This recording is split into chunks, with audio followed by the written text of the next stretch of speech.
Hello aspirant. आपने कभी ना कभी किसी ना किसी टॉपर से ये ज़रूर सुना होगा कि कैसे उन्होंने पूरी की पूरी लक्ष्मीकांत 7 दिनों में पूरा का पूरा रिवाइज कर लिया, और जब एग्ज़ाम का टाइम आया तो उन्होंने पूरी लक्ष्मीकांत बस एक दिन में रिवाइज कर लिया। ये जो स्टेटमेंट है ना टॉपर का, ये जब नए एस्पिरेंट्स सुनते हैं, ठीक है, या फिर कुछ ऐसे एस्पिरेंट्स भी होते हैं जिनको लक्ष्मीकांत रिवाइज करने में काफ़ी टाइम लगता है, वो एक दिन में रिवाइज कर ही नहीं पाते। एक दिन में 10 से 12 लेसन्स वो रिवाइज कर सकते हैं, पर उससे ज़्यादा नहीं कर पाते, क्योंकि उन्हें पता नहीं होता कि एक्चुअली में नोट्स कैसे बनाया जाता है, एक्चुअली में कौन सी चीज़ें ऐसी है जिन्हें हमें रिवाइज करना होता है और कौन सी ऐसी चीज़ें हैं जिन्हें हमें इग्नोर कर देना चाहिए। ठीक है, तो इन दो टाइप्स के स्टूडेंट्स को बहुत दिक्कत आती है, या फिर ये जो स्टेटमेंट बोला जाता है कि 7 दिन में रिवाइज करें और एक दिन में फाइनल रिविजन करें, ये उन्हें इम्पॉसिबल सा लगता है। तो इस वीडियो में हम इसी बारे में बात करेंगे। हम बात करेंगे कि कैसे कोई लक्ष्मीकांत को फाइनल रिवीजन उसका एक दिन में ख़त्म कर सकता है।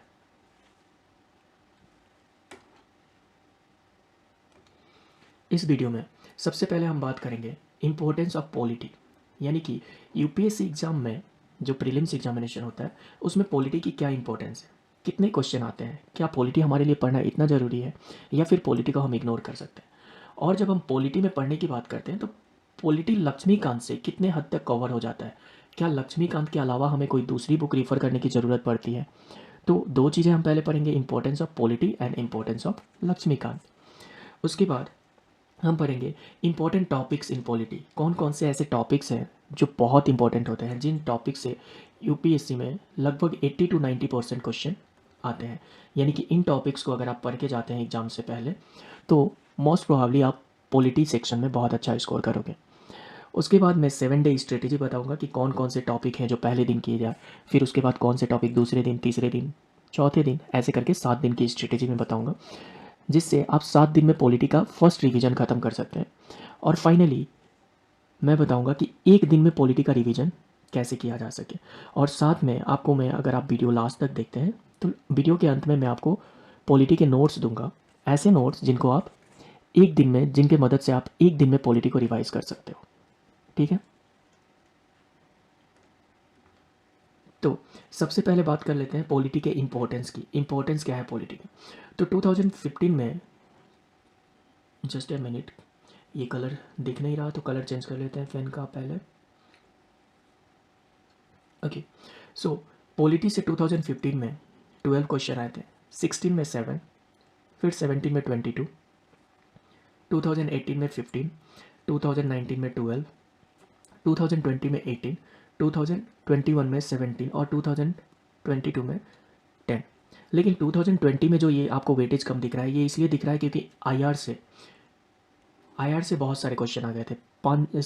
मेरे ख्याल से 7-8 क्वेश्चन मेरे ख्याल से आई से थे। ठीक है, डायरेक्टली और इनडायरेक्टली कुछ ऑर्गेनाइजेशन से क्वेश्चंस थे। ठीक है, तो इस वजह से इस साल पॉलिटी का वेटेज कम रहा था। ठीक है, ओवरऑल अगर आप देखते हो तो पॉलिटी का वेटेज 17, अगर एवरेज देखें तो लगभग हर साल पॉलिटी से, जस्ट ए मिनट, लगभग हर साल पॉलिटी से 15 to 20 क्वेश्चन आते हैं। ठीक है, 15 to 20 क्वेश्चन का मतलब होता है, अगर मान लीजिए कि 15, मान लेते हैं कि 15 क्वेश्चन आते हैं, ठीक है, तो 15 क्वेश्चन अगर आते हैं यानी कि 30 मार्क्स हर साल पॉलिटी से आता है। और पॉलिटी में ये 30 मार्क में से आप आसानी से 25 स्कोर कर सकते हो, because polity is very easy. आपको पता होता है कि पॉलिटी कहाँ से पढ़नी है, और लगभग हर सवाल लक्ष्मीकांत से सॉल्व किया जा सकता है। कुछ सवाल तो डायरेक्टली लक्ष्मीकांत से होते हैं, और कुछ सवाल ऐसे होते हैं जिनको आप लक्ष्मीकांत में दिए गए इन्फॉर्मेशन की मदद से एलिमिनेट करके उन सवालों को सॉल्व कर सकते हो। ठीक है, तो पॉलिटी का इंपॉर्टेंस भी काफ़ी है, और पॉलिटी के लिए लक्ष्मीकांत का इंपॉर्टेंस काफ़ी है, क्योंकि लक्ष्मीकांत को बोला जाता है Bible of politics, right.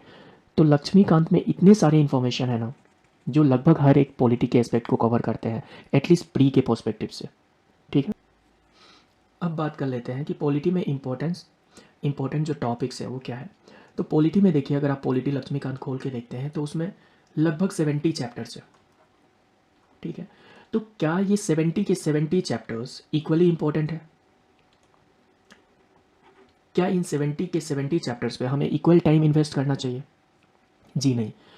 Polity में मुश्किल से 20 to 25 टॉपिक्स ऐसे होंगे, 20 to 25 टॉपिक्स, जिनसे 90% ऑफ द सवाल आता है। 90% ऑफ द सवाल यहीं से आते हैं। तो अगर आप ये 20 to 25 टॉपिक अच्छे से पढ़ के जाते हैं तो पॉलिटी सेक्शन में आप बहुत अच्छे से स्कोर कर सकते हैं। ये जो इंपॉर्टेंट टॉपिक्स का पूरा हर सब्जेक्ट का जो इंपॉर्टेंट टॉपिक्स होता है उस पर ऑलरेडी मैंने एक वीडियो बना रखी है, तो आप चेक कर सकते हैं उस वीडियो को और इंपॉर्टेंट टॉपिक्स वहाँ से आप देख सकते हैं कि पॉलिटी के इंपॉर्टेंट टॉपिक्स कौन से हैं। ठीक है,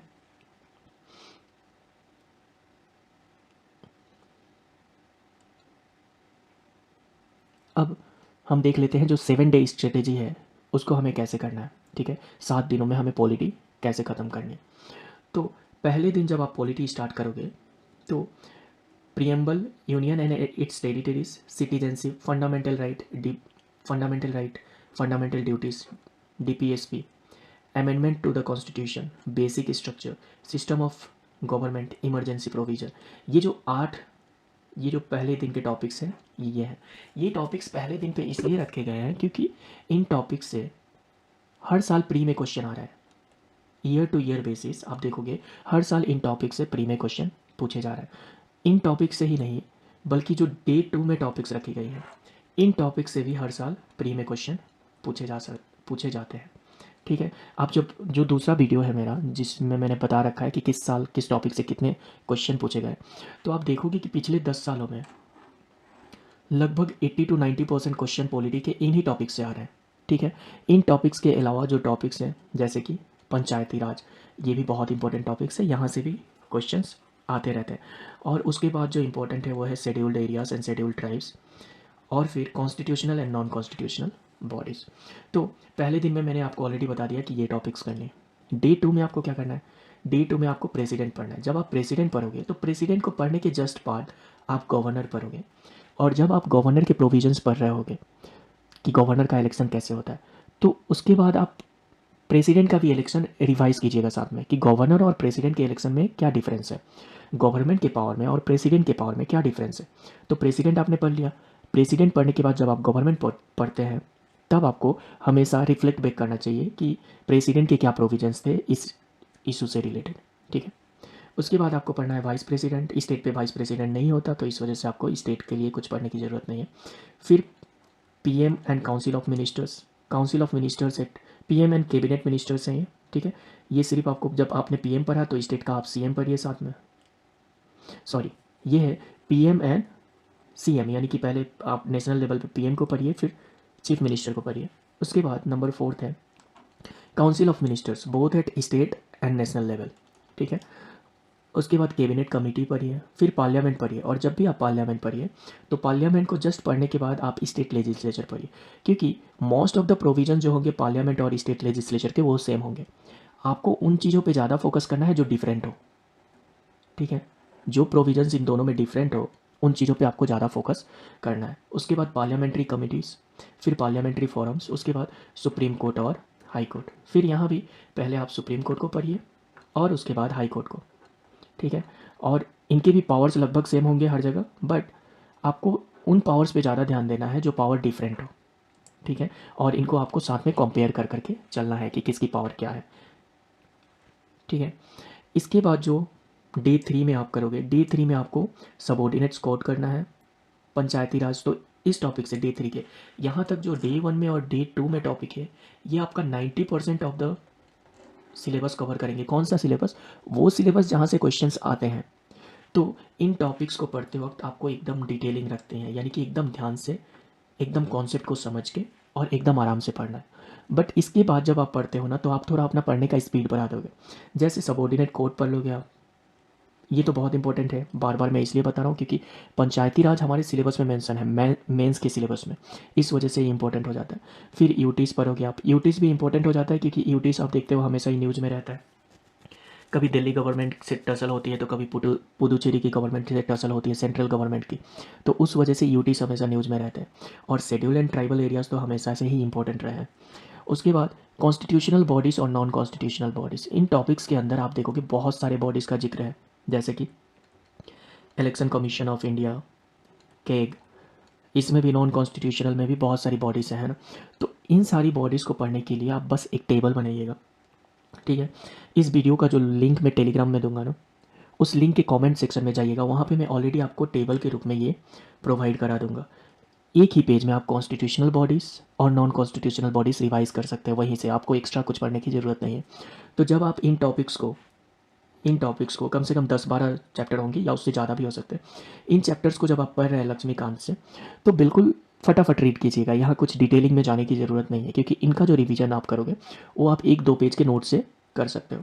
उसके बाद कोऑपरेटिव सोसाइटीज़ है, फिर ऑफिशियल लैंग्वेज, फिर पब्लिक सर्विस। अब ये सब इतना इंपॉर्टेंट नहीं रखते।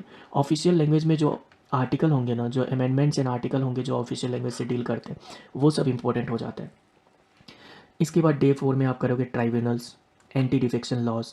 एंटी डिफेक्शन हमेशा ही इंपॉर्टेंट हो जाता है फिर से, क्योंकि एंटी डिफेक्शन हमेशा न्यूज़ में रहता है। जब भी किसी पार्टी के मिनिस्टर्स दूसरा पार्टी ज्वाइन कर लेते हैं तो एंटी डिफेक्शन न्यूज़ में आ जाता है। इस वजह से ये बहुत इंपॉर्टेंट है। पॉलिटिकल पार्टी में आपको डिटेल में जाने की ज़रूरत नहीं, आप बस ये जान लीजिएगा कि नेशनल पार्टीज़ किसे कहते हैं, स्टेट पार्टीज़ किसे कहते हैं, नेशनल पार्टीज़ में नाम आने के क्रिटेरियाज क्या क्या है, और स्टेट पार्टीज़ में नाम आने के क्रिटेरिया क्या क्या है, रजिस्टर्ड पार्टी कौन सी होती है, रिकॉग्नाइज्ड पार्टी कौन सी होती है, ये सब चीज़ें अगर आपको पता है तो उतना काफ़ी। और डे 4 में आप साथ में जितने सारे टॉपिक्स मैंने छोड़ दिए हैं, बहुत सारे टॉपिक्स ऐसे हैं, ये तो मैं स्टार्टिंग से ही ले जा रहा था, है ना, लक्ष्मीकांत का सिलेबस भी ऐसे ही चालू होता है, पर बहुत सारे टॉपिक्स ऐसे हैं जो मैंने लीव कर दिए हैं, और वो टॉपिक्स मैंने जानबूझ के लीव किए हैं, क्योंकि एक तो वो टॉपिक्स बहुत लेंदी है और उनका इंपॉर्टेंस यूपीएससी के एग्ज़ाम में उतना ज़्यादा है नहीं, वहाँ से बाई चांस ही कभी क्वेश्चन आते हैं, वो भी तब जब वो न्यूज़ में हो। और पहला चैप्टर जो है लक्ष्मीकांत का, है ना, कॉन्स्टिट्यूशनल डेवलपमेंट या फिर हिस्टोरिकल बैकग्राउंड, उसको आप जब भी पढ़ें तो उसको हिस्ट्री के मॉडर्न इंडिया से, मॉडर्न इंडिया में भी आपको सारे वो जो एक्ट्स हैं वो सारे एक्ट्स मिल जाते हैं, तो आप उसको अलग से पढ़िएगा। उसको जब भी पढ़िएगा आप हिस्ट्री के भी नोट्स, हिस्ट्री के स्पेक्ट्रम से और यहाँ के लक्ष्मीकांत से, दोनों से मिला के एक नोट बनाइएगा और वहाँ से आप उसको रिवाइज कर लीजिएगा। अब बात करते हैं कि डे 5 में हम क्या करेंगे। डे 5 में आपको क्या करना है, चैप्टर वाइज एमसीक्यू सॉल्व करनी है। ठीक है, मान लीजिए आपको पार्लियामेंट का एमसीक्यू सॉल्व करना है, तो आप गूगल पे जाइएगा, parliament MCQ for UPSC search कीजिएगा। तो यूपीएससी फीवर नाम का एक चैनल है जो हर चैप्टर पे एमसीक्यू प्रोवाइड करता है, वहाँ पे आप जाके एमसीक्यू सॉल्व कर लीजिएगा। ठीक है, एमसीक्यू जब आप सॉल्व कर रहे होंगे तो आपने आंसर टिक किया, मान लीजिए कि आपने आंसर, जैसे ए है ऑप्शन, बी है, सी और डी, तो आपने आंसर अंदाज़ा लगाया कि इसका आंसर जो है वो बी होगा। अब आपको नीचे आंसर दिख जाएगा कि इसका आंसर बी है या डी है। अगर आपने ये सही किया है तब तो ठीक है, लेकिन अगर आपने ये गलत किया है तो आप लक्ष्मीकांत के उस चैप्टर को खोलें और जहाँ पे गलती हुई है उस चीज़ को एक बार रिवाइज कर लें, या फिर उस पार्ट को हाईलाइट कर लें कि ये पार्ट मैं भूल रहा हूँ, ये पार्ट मैं रिकॉल नहीं कर पा रहा। ठीक है, उसके बाद डे 5 में क्या करना है, आपको चैप्टर वाइज एमसीक्यू लगानी है। क्या सारे चैप्टर्स के एमसीक्यू लगानी है? नहीं, जस्ट जो इंपॉर्टेंट चैप्टर्स है, यहाँ पे 8 चैप्टर्स और यहाँ पे ये, तो ये जो पहले के 2 है यहाँ पे आपको एमसीक्यूज लगानी है, और यहाँ से पंचायती राज के एमसीक्यूज लगा सकते हैं। बाकी सब में उतना कुछ डिटेल में कुछ मतलब इतना ज़रूरत नहीं है, इतना इंपॉर्टेंस नहीं है उनका कि आप उनके भी एमसीक्यूज लगाएं। अगर आप उनके भी एमसीक्यूज लगाते हैं तो मुझे नहीं लगता कि आपको डे 5 में टाइम मिलेगा कि आप और कुछ कर पाए। और इसके साथ आपको करना है डे 1 और डे 2 का रिवीजन। और ये डे 1 डे 2 का रिवीजन अलग से नहीं करना, ये डे 1 डे 2 का रिवीजन जब आप एमसीक्यू लगाओगे तो उसके साथ ही करना है। जैसे ही आपका कोई सवाल गलत होता है तो आपको ये पता चल जाएगा कि यहाँ से इस पार्ट का ये जो स्टेटमेंट है मुझसे रिकॉल नहीं हो पा रही, तो आप उसको रिवाइज कर लें। ठीक है, डे 6 और डे 7 में आपको क्या करना है, डे 6 और डे 7 में पॉलिटी के मॉक टेस्ट लगाइए। आप फ्री मॉक टेस्ट अगर सर्च करोगे तो बहुत सारे ऐसे चैनल्स हैं, बहुत सारे ऐसे साइट्स हैं जो प्रोवाइड करती हैं पॉलिटी के, विजन आईएएस के, इनसाइट्स के, हर एक इंस्टीट्यूट के मॉक टेस्ट। तो मैं सजेस्ट करूंगा कि आप विजन आईएएस का मॉक टेस्ट लगा लीजिएगा। ठीक है, सेक्शनल मॉक टेस्ट यानी कि सिर्फ पॉलिटी का मॉक टेस्ट। अगर विजन आईएएस का आपको सूटेबल नहीं लगता है तो आप राओस आईएएस का ट्राई कर सकते हैं, या फिर इनसाइट्स का ट्राई कर सकते हैं। ठीक है, अगर कोई दूसरा आप मॉक टेस्ट लगाना चाहते हैं जैसे फॉरम आईएएस का वगैरह का, किसी का भी, पर डे 6 और डे 7 में आपका मेन काम ये होगा कि आप पॉलिटी के मॉक टेस्ट लगाएं। जब आप पॉलिटी के 1-2 मॉक टेस्ट लगाएंगे, 2 ही लगाइएगा, 2 से 3, ठीक है, उसके बाद आप उसका एनालिसिस करेंगे। एनालिसिस में आपको क्या करना है, आप ये देखेंगे कि कहाँ कहाँ आपका आंसर गलत हो रहा है, क्या गलतियाँ आप कर रहे हैं, कौन से ऐसे चैप्टर्स हैं जहाँ से आप रिकॉल नहीं कर पा रहे हैं। ठीक है, और जब आपको पता चल जाए कि मैं ये गलतियाँ कर रहा हूँ, मैं माइनर मिस्टेक्स कर रहा हूँ, मैं क्वेश्चन को अच्छे से नहीं पढ़ रहा, या फिर इस चैप्टर का रिकॉलिंग मुझसे नहीं हो पा रहा, मैं भूल जा रहा हूँ, तो ये सब एनालाइज करने के बाद जो भी गलतियाँ आपकी हो रही है, आप उन गलतियों को सही करें और फाइनली रिवीजन करें। ठीक है, ये सब जब पूरा आप कर रहे हैं, ये शुरू से लेके अंत तक, ठीक है, जस्ट अ मिनट, ये जो 7 डे में मैंने जितना भी बताया, ये सारी चीज़ें जब आप कर रहे हैं, तब आपको बनाने हैं शॉर्ट नोट्स। जिनको आते हैं शॉर्ट नोट्स बनाने, वो बनाएंगे शॉर्ट नोट्स अपने लिए। ठीक है, हर चैप्टर का 1 पेजर नोट, एक चैप्टर का नोट्स 1 पेज से ज़्यादा का नहीं होना चाहिए, बड़े बड़े चैप्टर्स को छोड़ के। जैसे पार्लियामेंट का नोट्स बहुत बड़ा होगा और स्टेट लेजिस्लेचर का बड़ा नोट्स बन सकता है। इसके अलावा मुझे नहीं लगता किसी चैप्टर का नोट्स बहुत बड़ा बन सकता है। पहला जो चैप्टर है लक्ष्मीकांत का, हिस्टोरिकल बैकग्राउंड, उसके भी नोट्स काफ़ी बड़े हो सकते हैं। ठीक है, पर उसके अलावा अगर किसी भी लेसन का आप नोट्स बना रहे हैं, तो वो 1 पेजर होना चाहिए, 1 पेज का नोट होना चाहिए। ये नोट हर कोई नहीं बना सकता। जिसको पता है कि 1 पेजर नोट्स कैसे बनाते हैं वो बनाएंगे, और जिनको नहीं पता है कि 1 पेजर नोट्स कैसे बनाएंगे उनके लिए, ठीक है, जिनको नहीं पता है कि 1 पेजर नोट्स कैसे बनाया जाता है, उनके लिए मैं नोट्स ऑलरेडी प्रोवाइड कर दूंगा। वीडियो के डिस्क्रिप्शन होगी उसमें मैं अपने टेलीग्राम चैनल का लिंक डाल दूंगा, और उस लिंक पे जब आप क्लिक करोगे तो आप टेलीग्राम चैनल पे चले जाओगे। वहाँ पे इस वीडियो का जो मैं लिंक डालूंगा, उस लिंक के कमेंट सेक्शन में आप जाइएगा, वहाँ पे मैं आपको इसके शॉर्ट नोट्स प्रोवाइड कर दूंगा उन लोगों के लिए जिनको नोट्स नहीं बना रहे। पर ध्यान रखें, जो लोग नोट्स बना सकते हैं वो अपना नोट्स खुद बनाएं, क्योंकि नोट्स बनाने से आपको चीज़ें ज़्यादा रिकॉल हो पाती है। और जो लोग नोट्स नहीं बना रहे हैं उनको भी मैं सजेस्ट करूँगा कि जो भी मैं नोट्स दूँ उसकी मदद से आप अपना नोट्स बना लें। उस पर रिसर्च ना करें ज़्यादा, जस्ट उसको कॉपी पेस्ट भी कर ले, बट एक बार खुद से उसको लिख लें। ठीक है, अब बात करते हैं कि एक दिन में कैसे रिवाइज किया जा सकता है ना। हमने सारी चीज़ें कर ली, हमने 7 दिन में रीड करके ख़त्म कर लिया, हमने मॉक टेस्ट लगा लिया, हमने सब कर लिया। अब एक दिन में कैसे रिवाइज करें? तो पहली चीज़, जिन लोगों ने अपना नोट्स बनाया है ना, वो लोग अपना नोट्स रिवाइज करें, और ये नोट्स ज़्यादा से ज़्यादा 50 to 60 पेज का होना चाहिए, है ना। ठीक है, कॉन्साइज नोट्स होने चाहिए, शॉर्ट नोट्स होने चाहिए, उसमें ज़्यादा डेटा नहीं भरना है आपको। ठीक है, तो वो लोग उस सिर्फ नोट्स को पढ़ें और उसको रिवाइज करें। आपको फिर से लक्ष्मीकांत पढ़ने की ज़रूरत नहीं है, कम से कम इस वक्त ज़रूरत नहीं है। फिर आप अगले अटेम्प्ट में पढ़ सकते हैं, पर ये जो फाइनल रिवीजन है आपका, वो आपके इस नोट से हो जाएगा। उसके बाद जिन लोगों ने अपना नोट्स नहीं बनाया है, वो लोग जो नोट्स मैं प्रोवाइड करूँगा वो नोट्स पढ़ें। जो नोट्स मैं प्रोवाइड करूँगा वो नोट्स मैंने नहीं बनाए हैं, वो मंदार पाटकी सर ने बनाया है। ये 2021 या 20 के टॉपर थे। ठीक है, इनका रैंक 22 था, और इनके नोट्स बहुत ही ज़बरदस्त नोट्स हैं। ठीक है, उसके बाद जो आपको करना है वो करना है रिवाइज, रिवाइज, रिवाइज। किस चीज़ का रिवाइज? आपके खुद के नोट्स का रिवाइज, जो आप मॉक टेस्ट लगा रहे हो वहाँ से जो गलतियाँ मिल रही हैं। ठीक है, जो मॉक टेस्ट लगाए हैं आपने, और मॉक टेस्ट लगाने के बाद अगर वहाँ कोई एक्स्ट्रा इन्फॉर्मेशन मिलता है आपको, ठीक है, किसी भी टॉपिक के रिगार्डिंग एक्स्ट्रा इन्फॉर्मेशन मिलता है, तो उसका एक नोट्स बना लीजिए, एक कॉपी रखिए या फिर एक डिजिटल कॉपी रखिए जिसमें आप एक्स्ट्रा इन्फॉर्मेशन जो भी मॉक टेस्ट में मिलता है। एक्स्ट्रा इन्फॉर्मेशन मतलब क्या? ऐसे इन्फॉर्मेशन जो लक्ष्मीकांत में नहीं है ना, उसको आप उसका आप नोट्स बना लीजिए और इसको भी रिवाइज कर लीजिए। इस तरह से आप पूरे लक्ष्मीकांत को, ये जो 50-60 पेज का नोट्स होगा, ये ज़्यादा से ज़्यादा आपको रिवाइज करने में 3 आवर्स का टाइम लगेगा, ज़्यादा से ज़्यादा। ठीक है, उसके बाद आप मॉक टेस्ट रिवाइज कर सकते हैं ना, साथ में PYQs भी रिवाइज कर सकते हैं। That's it for today. Thank you for watching the video.